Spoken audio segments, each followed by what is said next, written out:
तो दोस्तों welcome to my YouTube channel. तो आज हम आ गए हैं समांतर श्रेणी का सीरीज लेकर और इसमें हम बेसिक टर्मिनोलॉजी के बारे में समझेंगे। तो बिना विलंब किए हुए हम समांतर श्रेणी को समझने की कोशिश करते हैं। तो सबसे पहला टर्म है अनुक्रम। अनुक्रम क्या होता है? अनुक्रम का मतलब होता है सीक्वेंस। कहता है कि अनुक्रम संख्याओं का ऐसा क्रम है जो किसी निश्चित नियम के अनुसार लिखे जाते हैं। ये जो अनुक्रम होता है ये एक निश्चित नियम के अनुसार लिखा जाता है।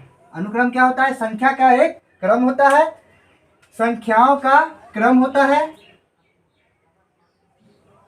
संख्याओं का एक क्रम होता है जो निश्चित नियम के अनुसार लिखे जाते हैं। यानी कि इसमें कुछ नियम आते हैं और उस नियम के अनुसार हम क्या करते हैं? लिखते हैं इसको। तो उदाहरण से हम लोग देखते हैं, जैसे यहाँ पर 1 का स्क्वायर हो गया, 2 का स्क्वायर हो गया, 3 का स्क्वायर हो गया, 4 का स्क्वायर हो गया। तो ये क्या दिखा रहा है? ये दिखा रहा है कि प्राकृतिक संख्याओं का क्या है? वर्ग है। और ये प्राकृतिक संख्या का वर्ग है, यानी कि ये वर्ग हो रहा है। 1 का, 2 का, 3 का और 4 का, ये सब वर्ग हो रहा है। तो वर्ग क्या बताता है? कि एक नियम है। एक नियम यहाँ पर क्या लग रहा है कि ये स्क्वायर हो रहा है, तो सारे के सारे में स्क्वायर हो रहा है। और किस में स्क्वायर हो रहा है? प्राकृतिक संख्याओं में स्क्वायर हो रहा है ना। तो ये क्या हो गया? एक निश्चित पैटर्न बना। वैसे क्या है? सेकेंड एग्जाम्पल देखते हैं। 2 है, 4 है, 6 है, 8 है, 10 है। तो 2, 4, 6, 8 ये क्या होता है? ये होता है सम संख्या। और सम संख्या जो है ये जो बना, ये क्या बना है? सम संख्याओं का एक समूह बना हुआ है। तो ये भी क्या है? एक निश्चित नियम का पालन कर रहा है कि ये सम संख्याओं का समूह है। इसी प्रकार इस तीसरे एग्जाम्पल को हम लोग देखते हैं। ये हो गया मेरा पहला एग्जाम्पल, दूसरा एग्जाम्पल और ये तीसरा एग्जाम्पल है। इस तीसरे एग्जाम्पल में देखते हैं, जैसे हो गया ये 1, 3, 5, 7, 9। तो ये क्या बता रहा है? ये विषम संख्या को सूचित कर रहा है। तो यहाँ पर जो है एक समूह मिला है जो विषम संख्याओं का क्या है? समूह है। तो इससे यह पता चलता है कि अनुक्रम जो होता है, अनुक्रम में कॉमा आएगा। क्या चीज आएगा? कॉमा। और यही हमको क्या बताता है? सीक्वेंस, यानी कि अनुक्रम। अब हम लोग चलते हैं श्रेणी पर। श्रेणी का मतलब होता है जोड़ना। क्या होता है? जोड़ना। या तो हम धन चिन्ह के द्वारा जोड़ेंगे या फिर ऋण चिन्ह के द्वारा जोड़ेंगे। तो यहां पर क्या कह रहा है? श्रेणी में सीरीज किसी अनुक्रम के पदों में, यानी कि अनुक्रम के ही पदों में या तो धन चिन्ह के द्वारा या फिर ऋण चिन्ह के द्वारा क्या करेंगे? संबंधित कर देते हैं। और उससे जो संबंधित करने पर मिलता है श्रेणी, उसी को हम लोग श्रेणी कहते हैं। क्या कहते हैं? श्रेणी कहते हैं। यानी कि श्रेणी का निर्माण होता है। जैसे जैसे मान लेते हैं हम यहाँ पर 2 है, 4 है, 6 है, 8 है, 10 है। तो 2, 4, 6, 8, ये जो 10 डॉट डॉट डॉट ऐसे चलता रहेगा। इसमें हम लोग क्या लगा देंगे? मान लीजिए प्लस लगा दिए। क्या लगा दिए? प्लस। प्लस से संबंधित कर दिए। तो ये क्या बन गया? मेरा एक श्रेणी बन गया। क्या बन गया? श्रेणी। और ये किस प्रकार का श्रेणी बना है? ये बना है सम संख्याओं का श्रेणी बना है ना। आप देखते हैं वैसे ही 1, 3, 5, 7, 9। मान लीजिए कि इसमें हम माइनस लगा देते हैं। क्या लगा देते हैं? माइनस। तो ये भी क्या बनेगा? एक श्रेणी बनेगा। क्या बनेगा? श्रेणी। ऋण का श्रेणी बनेगा। तो अब हम श्रेणी के बारे में समझते हैं। श्रेणी क्या होता है? श्रेणी यानी कि प्रोग्रेशन। कह रहा है कि यदि अनुक्रम के पदों को कुछ विशेष प्रतिबंधों के अधीन लिखा जाए तो उसे श्रेणी कहते हैं। यानी कि अनुक्रम के पदों का अगर हम कुछ विशेष प्रतिबंध, विशेष की बात कर रहा है, और कैसा प्रतिबंध के अधीन लिखेंगे तो उसको हम क्या कहेंगे? श्रेणी कहेंगे, यानी कि प्रोग्रेशन कहेंगे। यहाँ जो विशेष प्रतिबंध है यानी कि नियम होगा, उसके अधीन ही हम लिखेंगे तो उसको क्या कहेंगे? श्रेणी कहेंगे। जैसे मान लीजिए एग्जांपल लेते हैं, 1, 2, 3, 4, 5 डॉट डॉट डॉट। ये जो हम एग्जांपल लिए हैं ये प्राकृत संख्याओं का समूह है। प्राकृत संख्याओं का समूह है। ये प्राकृत संख्याओं का समूह है। और इसमें हम देखते हैं क्या पैटर्न बन रहा है, क्या इसमें विशेष प्रतिबंध लगा है ना। तो इसमें विशेष प्रतिबंध यही है कि एक में हम क्या जोड़ेंगे या घटाएंगे या गुना करेंगे, यहाँ पर 2 आ जाए। तो यहाँ पर जो है एक में हम 1 जोड़ेंगे तो क्या आएगा? 2 आएगा। 2 में 3 जोड़ेंगे, 2 में 1 जोड़ेंगे तो क्या आएगा? 3 आएगा। फिर 3 में 1 जोड़ेंगे तो क्या आएगा? 4 आएगा। फिर 4 में 1 जोड़ेंगे तो क्या आएगा, 5 आएगा। एक विशेष प्रतिबंध यही है कि इसमें हम 1 जोड़ रहे हैं, बार बार कितना जोड़ रहे हैं, 1, और उसका अगिलका वाला पद हमको प्राप्त हो रहा है।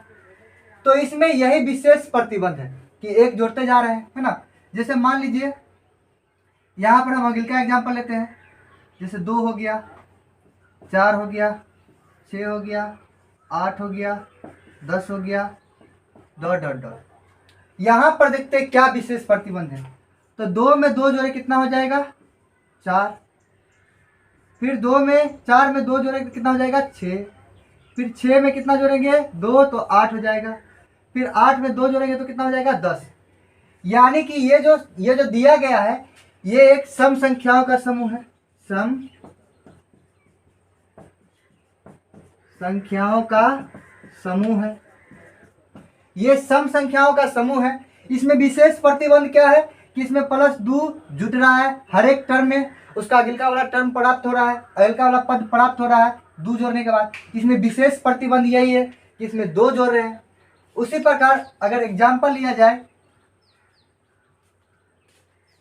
इसको इरेज करते, 1 का स्क्वायर, 2 का स्क्वायर, 3 का स्क्वायर, 4 का स्क्वायर, 5 का स्क्वायर, डॉट डॉट डॉट। ये जो लिए थे इसमें देखते हैं विशेष प्रतिबंध के अधीन लिखा गया है या नहीं।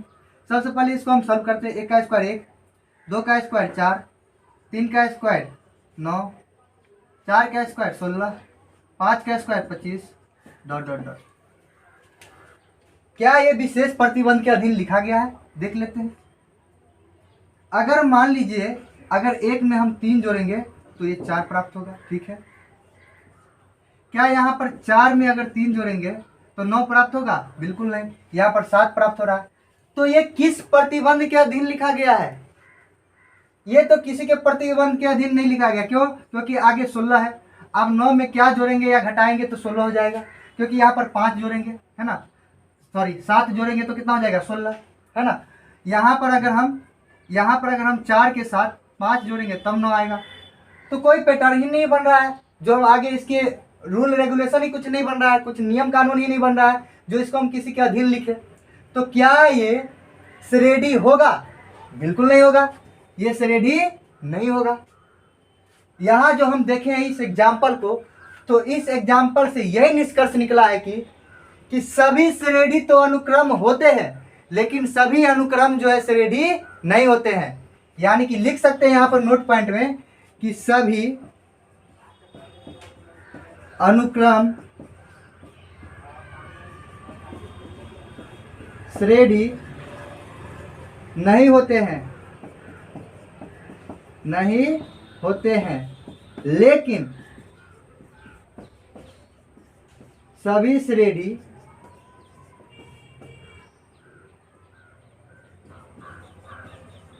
अनुक्रम होते हैं। जी बिल्कुल सही बात है कि सभी अनुक्रम ये तो अनुक्रम था, अनुक्रम से हम क्या बनाए हैं, श्रेणी, लेकिन श्रेणी नहीं बना। क्यों, क्योंकि श्रेणी जो है कुछ विशेष प्रतिबंधों के अधीन लिखा जाता है, और ये इसमें कुछ विशेष प्रतिबंध लग ही नहीं रहा है, कोई नियम कानून नहीं लग रहा है। इसका मतलब ये जो है श्रेणी नहीं होगा। इसका मतलब है कि सभी अनुक्रम श्रेणी नहीं हो सकते हैं, लेकिन सभी श्रेणी जो है अनुक्रम होते हैं। तो यहाँ पर हमको लग रहा है कि आप लोग श्रेणी और अनुक्रम जो है समझ चुके होंगे। एग्जाम्पल और देखते हैं श्रेणी का। जैसे मान लीजिए 1 है, 3 है, 9 है, 27 है, 81 है, डॉट डॉट डॉट। इस प्रकार का कोई अनुक्रम दिया हुआ है, और इस अनुक्रम को देखना है क्या ये श्रेणी है या नहीं। तो श्रेणी देखने के लिए हम लोग क्या करते हैं, इसमें कुछ विशेष प्रतिबंध को देखते हैं, इसमें कुछ विशेष नियम को देखते हैं कि उस नियम का पालन करता है कि नहीं करता है। तो देखते हैं, अगर 1 में 3 से गुना किया जाए तो 3 हो जाएगा, अगर फिर 3 में 3 से गुना किया जाए तो 9 हो जाएगा, फिर 9 में 3 से गुना किया जाए तो 27 हो जाएगा, फिर 27 में 3 से गुना किया जाए तो 81 हो जाएगा। तो यहाँ जो पैटर्न बन रहा है, ये जो रूल लगा रहे हैं कि 3 से गुना करना है प्रत्येक टर्म में, तो उसका अगिलका वाला टर्म हमको प्राप्त हो रहा है। तो इसका मतलब ये हुआ कि ये कुछ नियम के अधीन लिखे गए हैं। तो ये मेरा क्या होगा, ये श्रेणी होगा। ये क्या होगा, श्रेणी होगा। इसी प्रकार अगर मान लीजिए 1 ले लिए, 3 ले लिए, फिर यहाँ पर 5 ले लिए, 7 ले लिए, 9 ले लिए, डॉट डॉट डॉट, तो ये क्या बन रहा है, ये बन रहा है विषम संख्याओं का, विषम संख्याओं का समूह बन रहा है। ये विषम संख्याओं का क्या बन रहा है, समूह बन रहा है। तो विषम संख्याओं का जो समूह बन रहा है, तो इसमें देखते हैं किस प्रकार का पैटर्न आता है। तो इसमें देखिए 1 और 3 को जोड़ेंगे, कितना जोड़ेंगे, 1 में कितना जोड़ेंगे तो 3 हो जाएगा, तो 2 जोड़ेंगे। फिर इसमें कितना जोड़ेंगे तो 5 हो जाएगा, 2 जोड़ेंगे। फिर 5 में कितना जोड़ेंगे तो 7 हो जाएगा, 2 जोड़ेंगे। 7 में कितना जोड़ेंगे तो 9 हो जाएगा, 2 जोड़ेंगे। तो यहाँ पर भी कुछ विशेष प्रतिबंध के अधीन लिखा गया है। इसका मतलब ये भी क्या है, श्रेणी है। ये भी क्या है, श्रेणी होगा। ये भी श्रेणी क्या होगा, होगा, और ये भी श्रेणी होगा, है ना। इससे पिछला एग्जाम्पल जो देखे थे, जैसे मान लीजिए 1 का स्क्वायर, 2 का स्क्वायर, 3 का स्क्वायर, 4 का स्क्वायर, 5 का स्क्वायर, ये क्या था, ये श्रेणी नहीं था। ये एक अनुक्रम है लेकिन श्रेणी नहीं है। वैसे ही अगर 1 का क्यूब करेंगे, 2 का क्यूब करेंगे, 3 का क्यूब करेंगे, 4 का क्यूब करेंगे, 5 का क्यूब करेंगे, तो डॉट डॉट डॉट, ये भी क्या होगा, ये भी श्रेणी नहीं होगा। ये अनुक्रम तो है, अनुक्रम इसलिए है क्योंकि ये प्राकृतिक संख्याओं का क्या है, क्यूब है। तो सभी जगह कर रहे हैं पैटर्न बनाकर, तो ये क्या हो जाएगा, ये जो है अनुक्रम तो हो जाएगा, ये अनुक्रम तो होगा, अनुक्रम होगा, ये भी अनुक्रम होगा, किंतु ये जो है श्रेणी नहीं होगा, श्रेणी नहीं होगा, ये भी श्रेणी नहीं होगा। तो हम पीछे देखे हैं, निष्कर्ष में नोट में देखे हैं कि हर एक अनुक्रम जो है श्रेणी नहीं हो सकता है, लेकिन हर एक श्रेणी जो है अनुक्रम हो सकता है, क्योंकि अनुक्रम से ही श्रेणी बनता है, न कि श्रेणी से अनुक्रम बनता है। ठीक है, तो आगे हम देखते हैं प्रकार इसका, समांतर श्रेणी का प्रकार देखते हैं। श्रेणी का प्रकार,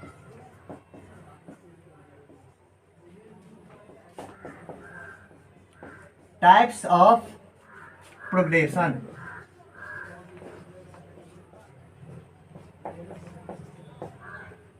टाइप्स ऑफ प्रोग्रेशन, श्रेणी का प्रकार। श्रेणी जो है 3 प्रकार के होता है, यहां पर देख सकते हैं 3 प्रकार का। पहला समांतर श्रेणी, समांतर श्रेणी जिसे हम अरिथमेटिक प्रोग्रेशन कहते हैं, जिसे शॉर्ट फॉर्म में हम एपी भी कहते हैं। दूसरा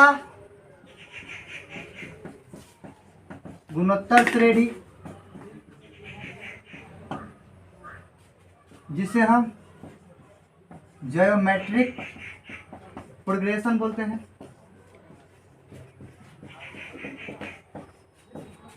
जिसे शॉर्ट फॉर्म में जीपी बोलते हैं। तीसरा है हरात्मक श्रेणी, जिसे हम हार्मोनिक प्रोग्रेशन बोलते हैं।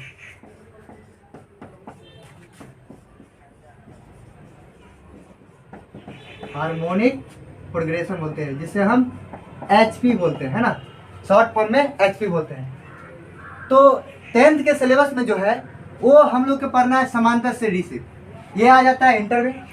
जब हम 11th में जाएंगे तो गुणोत्तर श्रेणी और हरात्मक श्रेणी के बारे में पढ़ेंगे। तो अभी फिलहाल हमको पढ़ना है समांतर श्रेणी, तो इस पर हम विशेष चर्चा करेंगे और देखते हैं समांतर श्रेणी क्या होता है।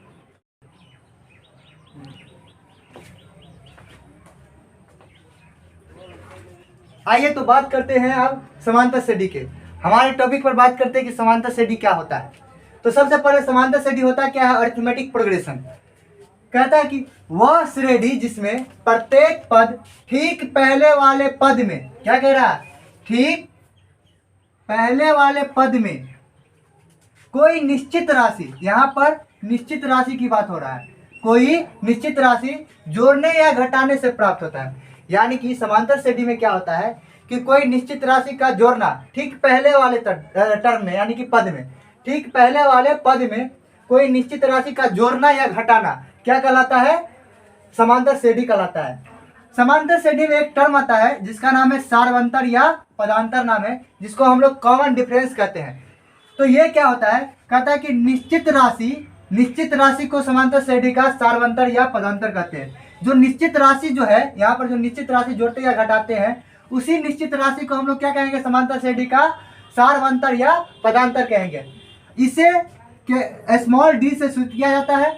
इसे क्या करते हैं? स्मॉल डी से सूचित करते हैं। जैसे एक उदाहरण से हम लोग समझते हैं। जैसे मान लें कि 1, 4, 7, 10, 13 ... ये क्या है? एपी में है। एपी का मतलब समांतर श्रेणी में है। समांतर श्रेणी को हम लोग क्या कहते हैं? एपी कहते हैं। शॉर्ट फॉर्म में क्या कहते हैं? एपी। अब इतना बड़ा नाम लिखेंगे, इससे अच्छा है कि शॉर्ट फॉर्म लिख देते हैं एपी। तो ये जो दिया हुआ है ये क्या है? एपी में है।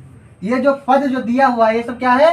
एपी में है। जब एपी में है इसका मतलब समांतर श्रेणी में है, तो इसका क्या निकालते हैं हम लोग? सारवंतर निकालते हैं। और सारवंतर क्या होता है? दूसरा पद माइनस पहला पद। वैसे ही मतलब जो है अगिलका वाला टर्म हो जाता है माइनस पिछलका वाला टर्म, है ना। तो दूसरा पद माइनस पहला पद, अगर इससे अगिलका वाला निकालेंगे तो क्या होगा? तीसरा पद माइनस दूसरा पद। क्या हो जाएगा? तीसरा पद माइनस दूसरा पद। उससे अगिलका वाला निकालने जाएंगे तो क्या हो जाएगा? चौथा पद माइनस तीसरा पद। और ये सब क्या होगा? बराबर होगा। यानी कि डी जो होता है, मान लीजिए डी जो होता है वो क्या होता है? हमेशा बराबर होता है हर एक जगह।